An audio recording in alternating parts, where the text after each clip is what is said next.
Tinatanong yung apology kanina. Hindi. Kasi hindi naman siya nung nagsasalita eh. Okay guys, hindi pinakita ni Yana na pinagitnaan nila si Kuya Jimmy. Nandito si Yana sa may kanan, tas meron pang tricycle pala dito sa kaliwa. Inyo. Sabi mo nga, nakita mo babae, naglaylo ka. Pero lang akong isang question. What if This apology letter, personally executed by PCI. May apology letter na guys. So tingnan natin kung maganda na yung pagka-apology ni Yana dito. No? Anyway guys, no, bago natin continue to, no.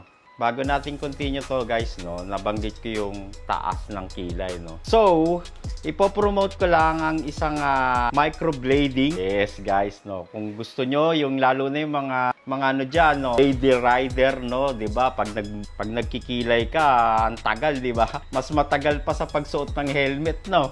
So baka gusto mo pag gising mo, ayos na yung kilay mo. So guys, ito ang solusyon, mga lalo na yung mga babae dyan na nanonood ngayon, kahit hindi lady rider o kahit sino, 'di ba? Mas maganda pag gising mo, ayos na kagad ang kilay mo.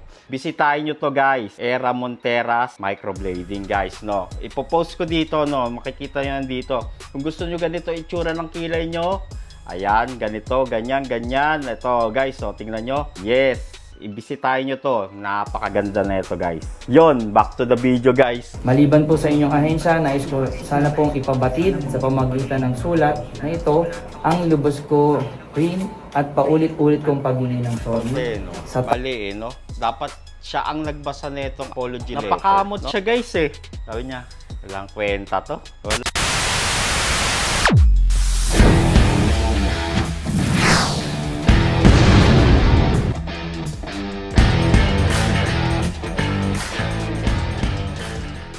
Yo, what's up guys? Ayun na nga no guys.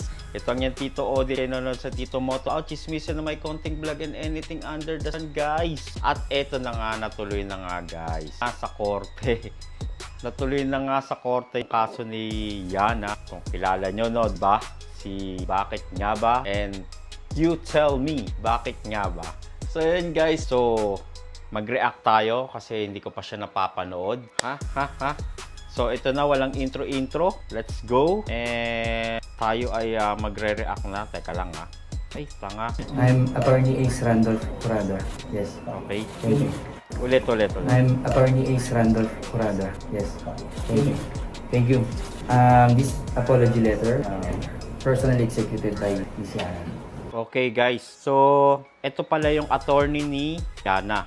So, babasahin niya yung apology letter. May apology letter na guys. So, tingnan natin kung maganda na yung pagka-apology ni Yana dito, no? Kasi yung una, minadali no? Minadali yung apology letter Start na natin. Ako po, si Eliana Marie A. Aguinaldo, o mas kilala na Yana Motovlog. Marie Eliana. Yan, Marie Na Eliana. nasangkot sa isang... Ako po, si Eliana Marie A. Aguinaldo, o mas kilala na Yana Motovlog. Marie Eliana A. Aguinaldo ang tunay niyang pangalan, guys. No. Na nasangkot sa isang insidente sa probinsya ng Zambales at kinasangkutan ng isang driver po ng pick-up na sasakyan. Ayaw ko na pong pangalanan para maiwasan na rin po ang paglaki at masimulan ko ang pagbabago at pagiging matuwid sa ganitong pamamaraan. Ako po ay humihingi ng sinserong pagpapaumanhin dahil napagdesisyonan ko na po na hindi sumagot at humarap na ng personal sa show cause order sa LTO. Ano man po ang maging desisyon patungkol sa aking maling nagawa ay lubos ko pong gagalangin at mapagkumbabang tatanggapin ang anumang kaparusahan na maaaring ipataw sa akin ng inyong ahensya. Alam nyo guys, no? Sana umarap siya sa korte, no? Mali, no? Dapat siya ang nagbasa nitong apology letter, no? Tingin nyo guys. So marami nang magtataasan ng kilay dito. Tingin nyo guys, no? Anyway guys, no? Bago natin continue to, no? Bago natin continue to guys, no? Nabanggit ko yung taas ng kilay, no? So, ipopromote ko lang ang isang microblading. Yes guys, no. Kung gusto nyo, yung lalo na yung mga ano dyan, no, lady rider, no, 'di ba? Pag nagkikilay ka, ang tagal, 'di ba? Mas matagal pa sa pagsuot ng helmet, no. So baka gusto mo pag gising mo, ayos na yung kilay mo. So guys, ito ang solusyon. Lalo na yung mga babae dyan na nanonood ngayon, kahit hindi lady rider o kahit sino, di ba mas maganda pag gising mo, ayos na kagad ang kilay mo. Bisitahin nyo to guys, Era Monteras Microblading guys, no. Ipopost ko dito, no, makikita nyo dito. Kung gusto nyo ganito itsura ng kilay nyo, ayan, ganito, ganyan, ganyan. Ito guys, so tingnan nyo. Yes, ibisitahin nyo to. Napakaganda na ito guys. Yon, back to the video guys. Maliban po sa inyong ahensya, nais ko sana pong ipabatid sa pamagitan ng sulat na ito ang lubos ko rin at paulit-ulit kong paghingi ng sorry sa tao, sa kasama sa kanyang buong pamilya, sa naidulot kong abala at kahihiyan. Guys, so nakita ko doon sa reaction ni si Kuya Jimmy yata no? Sa pamagitan ng sulat na ito, ang lubos ko rin at paulit-ulit kong paghingi ng sorry sa tao, sa kasama sa kanyang buong pamilya. Oh, napakamot siya guys Sabi niya, walang kwenta to. Walang kwenta. Diba guys, no? Mali no? Dapat umatin si Yana dito talaga. Sa naidulot kong abala at kahihiyan. Nawa ay maghilom ang sugat ng Ulitin natin guys ulitin natin, sorry. Sa pamagitan ng sulat na ito, ang lubos ko rin at paulit-ulit kong paghingi ng sorry sa tao, sa kasama sa kanyang buong pamilya, sa naidulot kong abala at kahihiyan. Nawa ay maghilom ang sugat ng aking naidulot sa tamang panahon. At sa lahat ng iba pang tao na nadamay, nasaktan o nagkaroon ng masamang epekto sa kanilang buhay, ang aking naging asal at kasalanan, patawad po. Alam nyo guys, no, yung binabasa ng attorney yung apology, maganda siya Maganda yung maganda yung pagkasulat. Pero yung pagka-deliver ng attorney, syempre hindi naman siya may kasalanan, di ba? So dapat may emosyon no?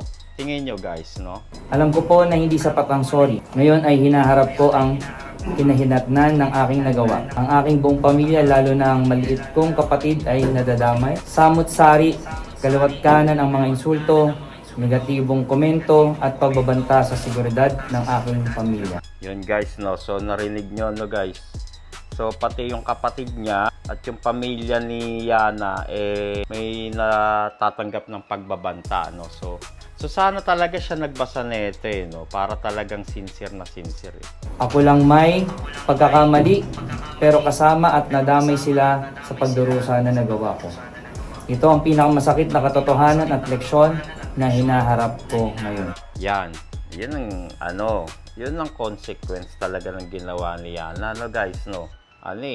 Talagang madadamay talaga yung mga close sa kanya. Lalo na yung mga kapatid at saka magulang niya, no guys.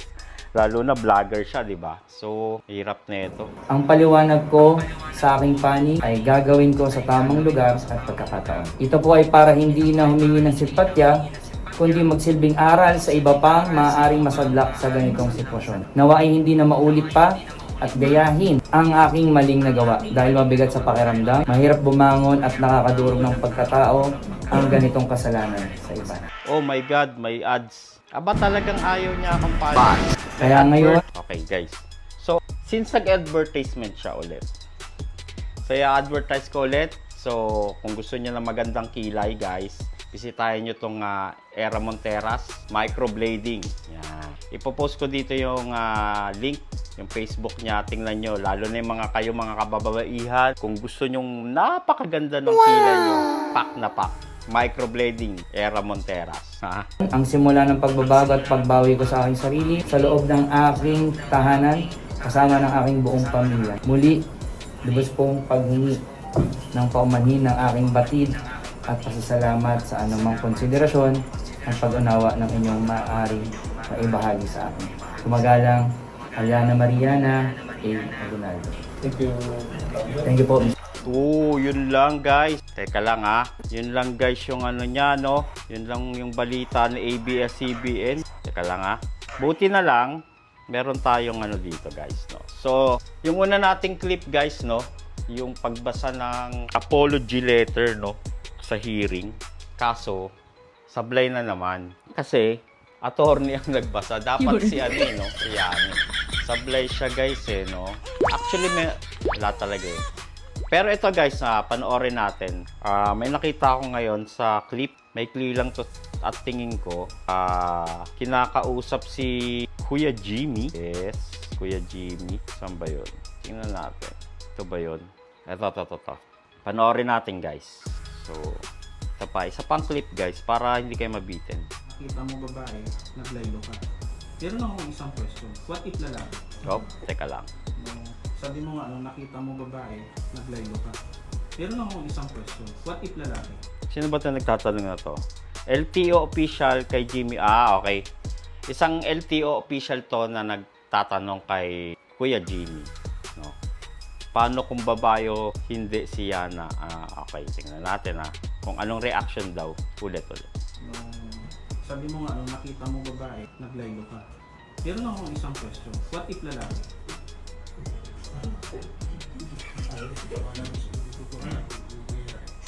So, meaning to say, yung init din ng ulo mo, gagalong ka rin o tatapakan mo din ng init ng ulo? Oh, magandang tanong yun ni LTO, no? Ang ganda ng tanong ni LTO, no? Sabi kasi, what if kung lalaki, anong gagawin mo? So, ang sagot ni Kuya Jimmy ay ganito. Tatapakan mo din ng init ng ulo. Okay. So, sabi, clarify ko lang yan Ang ulo mo, sagot. gagalong ka rin o tatapakan mo din ng init ng ulo. So, sabi, clarify ko lang yan Hindi naman So, po. wala ka naman naisip na kung lalaki yung paghubad ng you will physically harm also? Hindi naman po. So, thank you sa gano'n ng mga sitwasyon na hindi tayo maabot sa pisikalan tulad ng iba na naiimbestigahan. Oo. Yun lang guys, no? So, mabait talaga to si Kuya Jimmy, no? Tinanong siya ng LTO, official, na what if kung lalaki? So, gagamitan mo din ba ng init ng ulo? Sabi ni Kuya Jimmy, hindi po. So, talagang mabait si Kuya Jimmy, no? Kaya, nagpasalamat yung LTO, guys, na buti na lang hindi mo pinaira lang init ng ulo. Yan ang gusto ko. Hindi katulad nung, di ba? You tell me, bakit nga ba? Meron pa tayong isang clip, guys, no? Ito, parang pagkasalaysay ni Kuya Jimmy to kung ano nangyari. Yung side naman niya ng story. Wait. Oh. So, ito guys. Let us see. Saan po ba siya nag-overstay? Sa right or sa left? Tapos, sakit na po ako. Tapos isang tricycle sa hospital. Ano daw? Tricycle sa hospital. So, may tricycle. May tricycle. Ang hina kasi ng boses. Tricycle sa hospital. Pinakitnaan ako. Hindi mo pinakita lang sa video. Okay guys. Hindi pinakita ni Yana na pinagitnaan nila si Kuya Jimmy. Nandito si Yana sa may kanan, tas meron pang tricycle pala dito sa kaliwa. Yun, yung sinabi ni Kuya Jimmy. Tama ba? Hindi mo pinakita lang sa video. O, hindi lang daw pinakita sa video. Isang tricycle, isang motor. Pinakitnaan ako. Hindi mo pinakita lang sa video. Pero lubak-lubak ko, yung malalim na lubak. Yun pala yun guys. Kaya napaganon si Kuya Jimmy, napakanan kasi iniwasan niya yung tricycle sa may kanan niya. Nasa gitna siya So ito namang si Yana, akala niya ginigit-git siya. So yun pala yung start bago binidyohan ni Yana yung pag-overtake niya sa kanan. So yung nag-aano na siya, di ba? May binibidyo siya, ay sinasabi siya dun di ba yung English? He doesn't use the side mirror for blah blah blah, di ba? So yun. Naakala ni Yana hindi siya gumagamit ng side mirror. Hindi siya tumitingin sa side mirror. Napaganon siya kasi nga iniwasan niya yung tricycle. Ayun ang sabi ni Kuya Jimmy. Ngayon nag-init ang ulo ni Yana laga. Okay lang naman sa akin kahit namakso siya. Okay. Ang problema doon, hinintay ako sa tulay. Bumaba ako. Akala ko lalaki. Babae lang pala. Kaya naglaylo ko. Okay. Yun pala yun. Kaya pala siya tinanong ng LTO. Ulit guys sabi ni Kuya Jimmy. Bumaba ako. Akala. Okay. Ang problema doon, hinintay ako sa... Okay lang naman sa akin kahit namakso siya. Okay. Ang problema doon, hinintay ako sa... Ayun guys, yun naman pala, ang sabi ni Kuya Jimmy, okay lang naman daw sa kanya nung inanuan siya, di ba? Tinirty finger siya guys. Ang problemang daw nun ay hinintay daw siya dun sa tulay netong tropa ni Yana. Si Yana, tapos yung dalawang nagmomotor, hinantay siya doon. So, pinrobok nila yung si Kuya Jimmy, di ba? Pinrobok ni Yana. Yan, bumaba siya. Oh, akala niya lalaki, yung pala babae. Ito pala yung ano, guys, no? Kaya yung unang clip natin, kaya pala tinanong siya ng LTO, what if lalaki? Anong gagawin mo? Yun nga yung, di ba, yung tanong ko sa inyo nung unang video natin. Paano kung lalaki, di ba? So, baka sabayan ng init ng ulo, di ba? So, yun guys, no? So, wala yung ano no? Wala yung buong hearing no, guys? Sige, isa-search ko yan, guys, no? Tingnan natin kung may buong hearing. Pero, to sum up, guys, no? Tingin nyo, guys, no? Kailangan pa bang paabutin sa korte, no? Tingin nyo. So, tama ba yung paabutin sa korte? Although, may sanction na siya sa LTO, no? So, kumbaga parang lumaki, no? Lumaki yung, yung sitwasyon, no? Tingin ko, guys, no? Kung dumating si Yana dyan sa hearing na yan, at siya ang nagbasa ng apology letter, baka biglang magbago yung ihip ng hal. Tingin nyo, guys, no? Kasi, ano talaga kumbaga parang yung ginawa, para sa akin, guys, no? Yung ginawa ngayon nung ni Yana, hindi siya humarap kay Jimmy, parang ano pa rin ano ka pa rin, nagmamatigas ka pa rin, or hindi mo nirespeto yung meeting, 'di ba? Ikaw yung main character 'di ba? Kumbaga kung gusto mong malusutan yung problema mo, umatin ka, humarap ka, kasalanan mo 'yun, 'di ba? Hindi ka umatin. So, patay, tuloy ang kaso nito, guys, no? Tingnan nyo. Kasi parang no? Parang unethical. Ewan ko kung anong diskarte ng attorney niya, bakit hindi siya in-advise na hindi siya dumating. Katulad nun, di ba, nag-apology, binasa ng attorney yung apology letter, pero nag-apology din siya kay Kuya Jimmy, and nag-apology din siya doon sa mga official doon, sa LTO, sa hearing, di ba? Mali no? Mali, guys. Siguro kung humarap siya, kasi ganito yan, guys, kung talagang sincere ka sa kung sincere ka talaga na makipag-ayos at mag-apology, pupunta ka di ba? Pupunta ka, gagawa ka ng paraan. Katulad niyan, guys, no, di ba? Vlogger siya. So, bakit hindi siya gumawa ng panibagong apology? Public apology, di ba? Mag-aano ka lang naman Kung hindi pa siya pinilit ni Boss Carl, di ba? Hindi siya mag-apology. Sablay nga lang yung apology kasi minadali. May tension pa. Galit pa. Within the day, pinagalitan siya ni Boss Carl. Tapos, nanginginig siya sa takot. Sabi ni Boss Carl, di ba? Nanginginig siya sa takot at umiiyak. Nasabi ni Boss Carl, totoo yung iyak ni Yana. So, dapat ngayon, lumipas na ilang araw sana nag-apology siya. Gumawa siya ng public apology. Vlogger siya di ba? Napakadaling mag-apology Kung talagang sincere ka dinaan mo pa talaga sa sulat at pinabasa mo sa attorney. Anong tingin nyo, guys, no? Sablay, no? Teka lang hanapin natin yung medyo, baka meron na naka-upload na buong hearing. Tingnan natin, guys, no? Buong hearing. Ayan. Eto, guys, teka, papanood ko sa inyo kung hindi pa kayo, So, in-interview si Kuya Jimmy. Hindi niyo po ba tinatanong yung apology kanina? Hindi. Kasi hindi naman siya nung nagsasalita problema. Hindi sincero ang paghingi ng tawad. Yan ang naramdaman ni Jimmy Pascua, ang nakaalitang motorista ng motovlogger na si Aliana diba, Marie guys? Bautista. Hindi niya tinanggap kasi nga, unang sabi pa lang Sir, hindi niyo po ba tinatanong yung apology kanina? Hindi. Kasi hindi naman siya nung nagsasalita problema. Hindi diba? sincero Hindi naman siya nagsalita hindi siya, diba? Sabi ko sa inyo, guys. ang paghingi ng tawad. Yan ang naramdaman ni Jimmy Pascua, ang nakaalitang motorista ng motovlogger na si Aliana Marie Bautista o mas kilala sa pangalang Yana Motovlog sa paghingi nito ng dispensa sa nangyaring road rage noong 1 linggo. Sa isinagawang administrative proceedings kanina sa tanggapan ng Land Transportation Office, tanging abogado lamang ni Yana ang dumalo Antipolo upang katawanin ito. Dala ng abogado ang apology letter ng kanyang kliyente kung saan nakalahad dito ang pag-amin sa kanyang pagkakamali at paghingi ng tawad sa nangyaring insidente. Ayon kay Jimmy, mas maigi sanang personal na humingi ng paumanhin si Yana, lalo na at malaki ang naging kahihiyan nito, hindi Ang akin na igulot sa tamang panahon. Ayon kay Jimmy, mas maigi sanang personal na humingi ng paumanhin si Yana, lalo na at malaki ang Op, kita nyo si Yana, no, guys. Dito, post ko lang. Ganda ng kilay niya, no. Pantay na pantay. Kung gusto nyo ganito rin yung kilay nyo, bisitahin nyo Era Monteras Microblading. kahihiyan nito, hindi lamang sa kanya, kundi sa kanyang buong pamilya.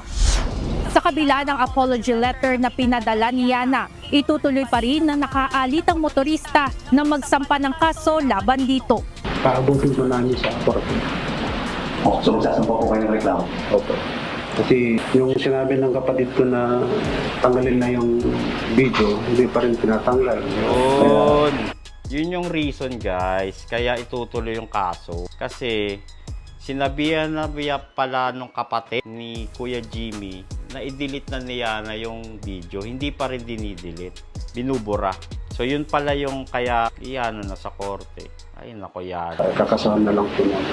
Ayon naman sa hepe ng LTO Intelligence and Investigation Division, hindi ititigil ang isinasagawang administrative investigation dahil lamang umami na si Yana sa kanyang kasalanan. Mas mapapadali po yung pag-resolve natin ng kaso dahil in-admit na po niya.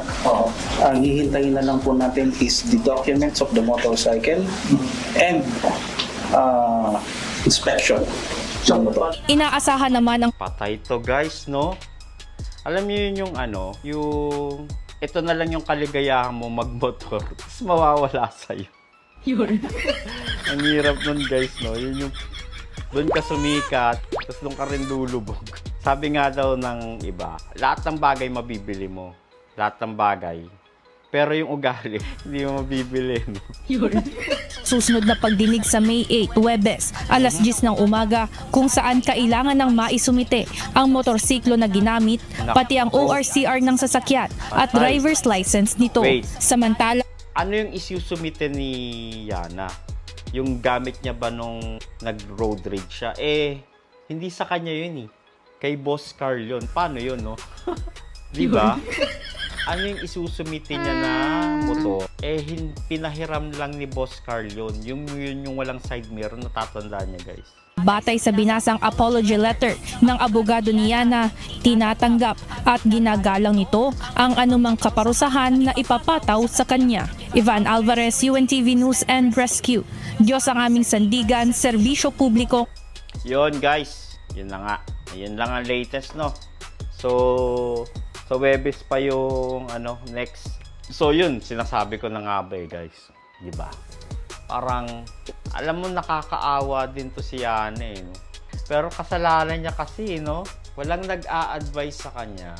Dapat yung attorney nag-advise, no? Na harapin mo to para gumaan man lang yung pakiramdam nung inano mo, diba? Tingnan mo, sabi ni Kuya Jimmy, diba? Sabi, paano ko tatanggapin? Parang gano'n, di ba? Paano ko tatanggapin tong Hindi nga siya humarap, hindi siya nagsasalita. Di ba? Tuloy ang kaso. Parang Rapi Tulfo lang, no, guys? Tatandaan niyo yun. Yung lumuhod yung yung natatandaan niyo yun. So, yun lang, guys, no? So, kayo nang umusga, tingin nyo, kailangan pa bang iabot sa korte? At ang tanong, ano kayang ikakaso kaya na neto ni Kuya Jimmy, no? Kasi ang reason para iabot sa korte at magkaso dahil nga daw kinausap nung kapatid ni Kuya Jimmy si pangalan nito. Nakalimutan ko yung pangalan na i-delete yung video. Hindi niya dinidelete. So paano yan, guys? Ang tigas ng ulo niya no? Sinabihan na siya, i-delete. Kaya pala na bad trip si Boss Carl. Yun. So yun, guys, no? So maraming salamat sa inyong panonood. Ito ang iyong Tito Odi at kayo na sa Tito Moto. Chismisin na may konting vlog and anything under the sun. At sana mag-follow kayo sa aking TikTok account, YouTube channel, Tito Moto Aw. And guys, no? So promote ulit. Era Monteras Microblading. So, eto, bisitahin nyo tong page na to. Kung gusto nyo ng walk up like this, ang kilay nyo, lalo na kayong mga kababaihan, kung mga nanonood, mga lady rider, at hindi mga lady rider.